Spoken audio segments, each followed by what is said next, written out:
God, it is hot out here. Woo!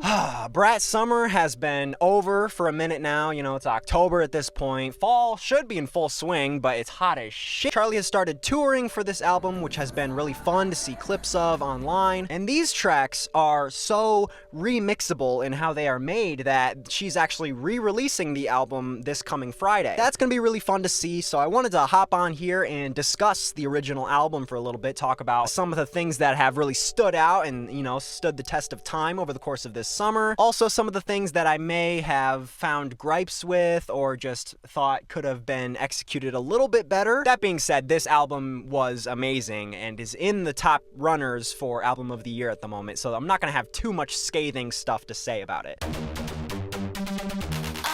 Getting right into this, I should preface my least favorite songs with the fact that this album is very good and seamless. Running through the track list top to bottom, it's hard to say that there are any full skips or skippable tracks. The 3 songs I selected as my least favorite are more just personal taste. The first one I have written down in my notes is Apple, which was a very popular track from this original run. Charli does a great job lyrically dissecting the theme of apples and, you know, different colors of apples and apple tree, really painting a vivid lyrical image. It's more just like the beat doesn't stand out in comparison to the experimental and chaotic sounds that you're hearing on some of the other parts of the original album. The second song I wrote down is one of my least favorites, and these are all like no particular order, just kind of general thoughts. I might say Something Stupid kind of stands with I think about it all the time as the 2 slower, more ballady style tracks, more emotional tracks. And while I think about it all the time, has a really good storyline and some authentic, you know, emotions behind it. For me, personally, I might say Something Stupid falls a little bit flat on that emotional front in comparison to the other track. It's very short, you know, it goes in and out. It's almost kind of like an interlude in between the energetic club songs we have here. Looking at some of the other pop girlies that have released either this year or last year, you know, how they balance energetic pop anthems with more dramatic, you know, laid back ballads that still have an epic, cinematic, grandiose energy to them. I feel like something missing from that style of song here with Charli's case. In song number 3, as one of my least favorites, I don't want to get cooked for saying this. I care very much about not coming across as insensitive to some of the topics that are discussed in the song So I. Rest in peace, Sophie. Starting off with that, this song has a very good sentiment in how it was written, and Charli brings a lot of first-hand experience to the table in a way that is very emotionally vulnerable in ways that I kind of wanted a little bit on, I might say Something Stupid. So I sits in a similar place to Apple for me, where it is very well made on the production front, on the lyrical front, on the songwriting front. You know, everything is sound from those angles. It's more just a personal taste in that it's one of the songs that I didn't come away from this album playing on my own time and adding to my own playlists and stuff. I also wasn't really tapped into Sophie's music, unlike other, you know, Charli XCX fans who are aware of the circles that she kind of runs through in the industry. I said it at the beginning, there, you know, So I is not a skip, neither is Apple, or I might say Something Stupid. These are just the tracks that I feel are a little bit lackluster in comparison to some of the highlights that come on this album, which we will talk about in a little bit.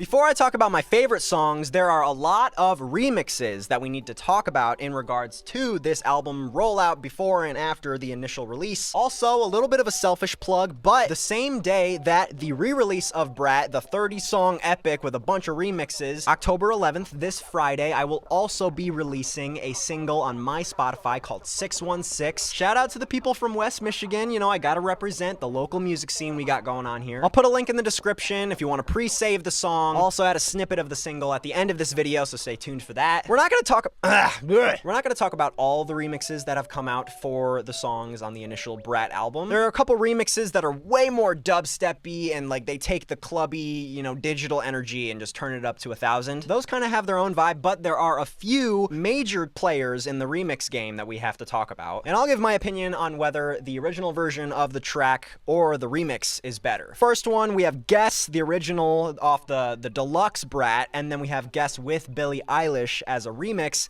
and this kinda is just remix all the way. It blows it out of the water in comparison to the original. The duality, the back and forth between Charli and Billie's vocals on the track really just pops. Billie does a great job on her verse, adding like a role reversal on the main like hook. First chorus, Charli's, you want to guess the color of my underwear, you want to know what I got going on down there, and then Billie flips that on its head where it's like, I want to know what you got going on down there, those little ones I got you in Tokyo. That isn't to say that Guess, the original version, is bad per se, it's just the second verse feels almost empty without Billie on it, you know, giving that spark, that burst of energy. Girl So Confusing, regular version, or Squashing the Beef with Lorde version. This might be a hot take, I might get cooked for this, but I actually really like the second verse on the original version of Girl So Confusing. Lorde does a fantastic job on the remix, you know, tying things together, providing her own perspective on the beef, you know, kind of finding common ground as pop girlies just in the industry dealing with bullshit. She hit it out of the park, but Charli's vocal fry on the second verse on the original, put your hands up. I know my British accent is flawless, by the way. You don't have to say it. I think we're totally different, but opposites do attract. Just you and me. And then the bass hits on you and me. Oh, that shit hits so hard. The newest remix, or at least the remix that I'm aware of as the most recent, Talk with Troye Sivan.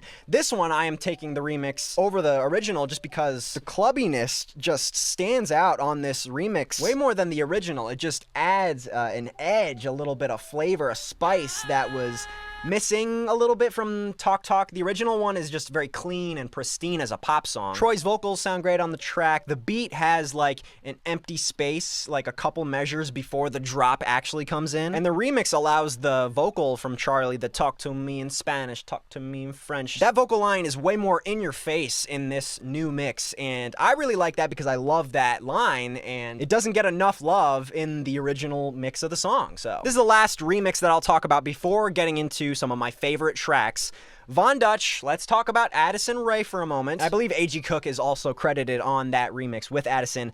The belty, screamy vocals that come in the remix are fun, I'm not gonna lie. It almost feels like with Von Dutch, the Addison Rae version is like you're out at a party in public and you're listening with other people, and then like Von Dutch, the regular version, you can kind of jam out on your own when you're like on the treadmill. They're both really good, but I think I'm gonna take the original over the remix with Addison.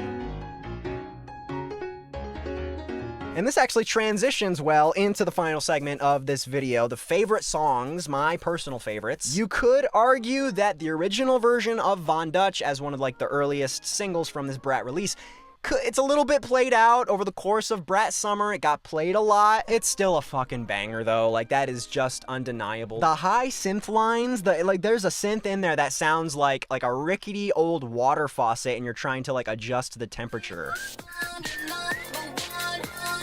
Second song in my list of 3 favorites I have here. Once again, not in any particular order. These are just the 3 best ones. In my opinion, Everything Is Romantic is just the deep cut on Brat, the original album. Everything Is Romantic feels like the team surrounding Charli and Charli herself are just firing on all cylinders. Lyrically dense and vivid, it is dynamic from a production standpoint, switching from these hard 4 on the floor kicks to like the cascading slow reverbs on Charli's voice for those runs of the everything is.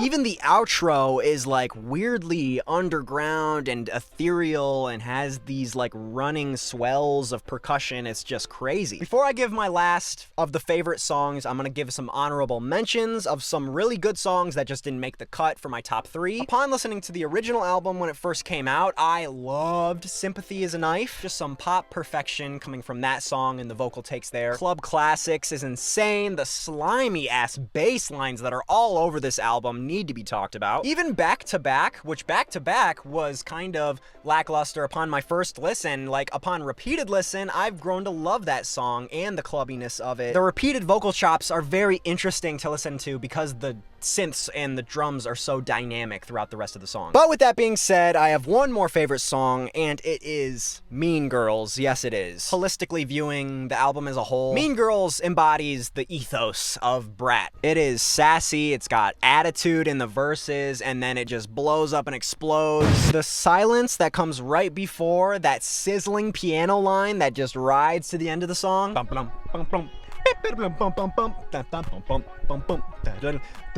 There's also something a little bit like Daft Punky almost about some of the background vocals that happen during these verses being chopped up all weird to go with like the percussion. It's very robotic, robot sounds. Scratches my ears, man. Scratches the ear holes. Bina.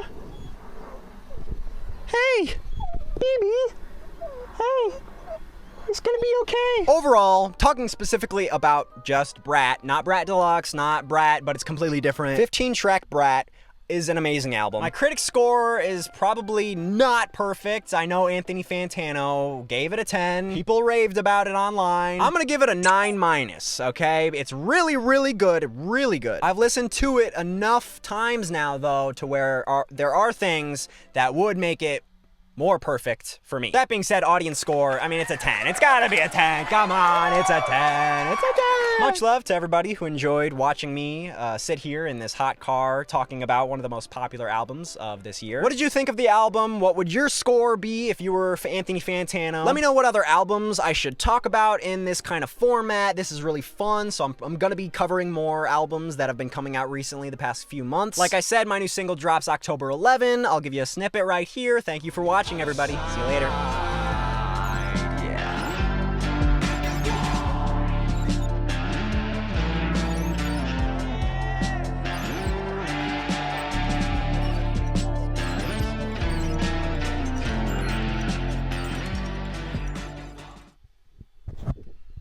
Break your boyfriend, suck girls.